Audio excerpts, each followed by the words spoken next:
सर्वमङ्गलमाङ्गल्ये शिवे सर्वार्थसाधिके शरण्ये त्र्यम्बके गौरी नारायणी नमोस्तुते।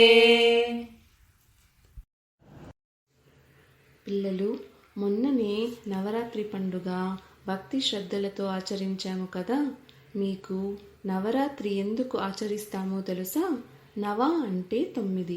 9 రోజులు మనము దుర్గాదేవి యొక్క వివిధ అవతారాలను పూజిస్తామంట. దుర్గాదేవి పార్వతీదేవి స్వరూపము. పార్వతీదేవి శక్తి, భక్తి, ప్రియమైన దేవత. సృష్టికి మూలము పార్వతీదేవి.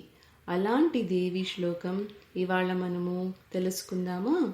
అన్ని శుభములకు మూలమైన పార్వతీదేవి, కోరికల్ని తీర్చే తల్లి, అందరికీ శరణమునిచ్చు మాత, 3 కన్నులు గల శివుని అర్ధాంగి అయిన గౌరీ, నారాయణీ సోదరి, నీకు నమస్కారము అని ఈ శ్లోకం యొక్క అర్థం.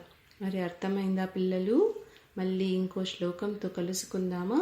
నమస్తే.